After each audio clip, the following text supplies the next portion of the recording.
सालों पहले एक घने से जंगल में कुछ जानवर रहा करते थे। उनमें से एक शेर था और उसकी सेवा में हरदम लोमड़ी, भेड़िया, चीता और चील रहते थे। लोमड़ी को शेर ने अपने सेक्रेटरी, चीता को अपना अंगरक्षक और भेड़िया को अपना गृह मंत्री बना रखा था। इनके अलावा चीता दूर दूर की सारी खबरें लाकर शेर को देता था, यानी वो खबरी का काम करता था। इन चारों को भले ही शेर ने अच्छे अच्छे पद दे रखे थे, लेकिन दूसरे जानवर इन्हें चापलूस मंडली कहते थे। सबको पता था कि चारों कोई काम करे चाहे ना करे, लेकिन शेर की चापलूसी खूब अच्छे से करते हैं। रोजाना चारों जानवर शेर की बढ़ाई में कुछ शब्द कह देते थे, जिससे वो खुश हो जाते थे। इन सब के चलते जैसे ही शेर शिकार करता था तो अपना पेट भरने तक खाने के बाद वो अपने चारों खास पद में बैठे जानवरों को बाकी का हिस्सा दे देता था। इसी तरह लोमड़ी, भेड़िया, चीता और चील की जिंदगी बड़े ही आराम से कट रही थी। एक दिन खबरी चील ने अपने चापलूस दोस्तों को आकर बताया कि काफ़ी देर से सड़क के पास में ही एक ऊंट बैठा हुआ है। भेड़िया ने सुनते ही पूछा कि क्या वो अपने काफिले वालों से बिछड़ गया है। चीता ने इस सवाल को सुनते ही कहा कि चाहे जो भी हो, हम उसका शिकार करवा देते हैं शेर से।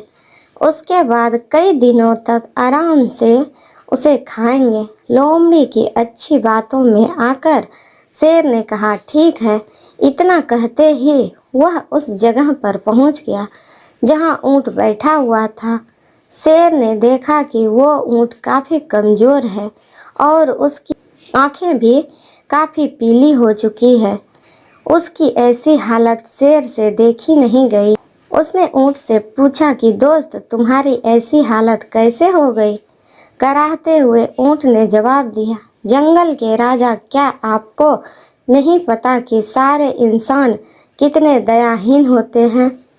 सारी उम्र मुझसे एक व्यापारी ने माल ढुलाया, अब मैं बीमार हो गया तो उसने मुझे अकेले मरने के लिए छोड़ दिया।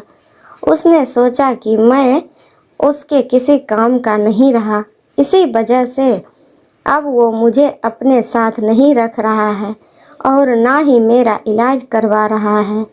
अब आप ही मेरा शिकार कर दीजिए ताकि मुझे इस दर्द से मुक्ति मिल जाए। इस बात को सहमति देते हुए लोमड़ी ने कहा कि ठीक है, मैं जाकर राजा से यह बात करती हूँ। इतना कहकर सीधे लोमड़ी शेर के पास पहुँची और बड़े ही प्यार से बोली, महाराज, हमारा दूत खबर लेकर आया है कि एक ऊंट हमारे इलाके में आकर सड़क के किनारे में बैठा हुआ है। मुझे किसी ने बताया था कि मनुष्य जिन जानवरों को पालते हैं उनका स्वाद काफ़ी अच्छा होता है, एकदम राजाओं के खाने के लायक। अगर आप कहें तो मैं यह ऐलान करवा दूं कि वह ऊंट आपका शिकार है। ऊंट अब उसी जंगल में आराम से रह रहा था। अच्छे से हरी घास खाते खाते ऊंट एक दिन बिल्कुल स्वस्थ हो गया। वो हमेशा शेर के प्रति आदर भाव रखता था और शेर के दिल में भी उसके लिए दया और प्रेम की भावना थी। अब शेर की शाही सवारी भी स्वस्थ ऊंट निकलता था। वो शेर के चारों खास पदाधिकारी जानवरों को अपनी पीठ पर बैठाकर चलता। एक दिन चापलूस जानवरों ने जंगल के राजा शेर को हाथी का शिकार करने के लिए कहा। राजा भी मान गया, लेकिन वो हाथी पागल था। उसने शेर को बुरी तरह से पटक दिया। किसी तरह से शेर पागल हाथी से बच तो गया, लेकिन उसे काफ़ी चोट लग गई। अब बीमार शेर बिना शिकार किए किसी तरह से अपनी ज़िंदगी जीने लगा। उसके सेवक भी भूखे थे। उनके मन में हुआ कि आखिर ऐसा क्या करें कि कुछ खाने को मिल जाए। फिर उनका ध्यान हट्टे कट्टे हो चुके ऊंट पर गया। सब ने मिलकर एक तरकीब सोची और राजा के पास चले गए। इन सब बातों को सुनकर शेर काफ़ी दुखी हुआ। उसने ऊंट से कहा कि अब तुम इसी जंगल में रहोगे हमारे साथ, यहाँ तुम्हें कोई भी नहीं मारेगा। मैं ऐलान कर देता हूँ कि तुम्हारा शिकार कोई जानवर नहीं करेगा। शेर की इस दयालुता को देखकर चारों चापलूस जानवर दंग रह गए।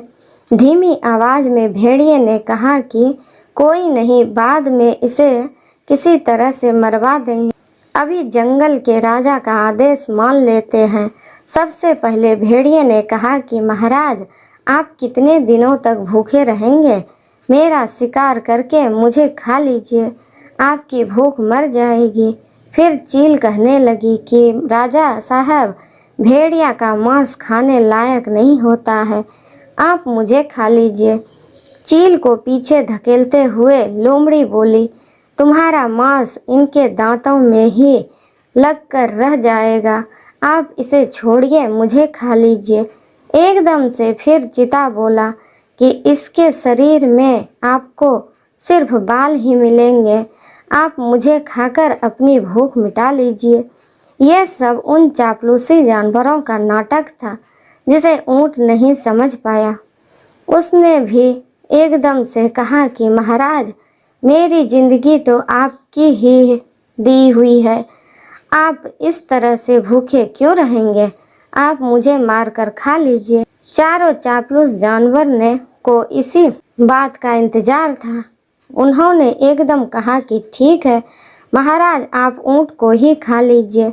अब तो ये खुद ही कह रहा है कि मुझे खा लो, और इसके शरीर में मांस भी काफ़ी ज़्यादा है।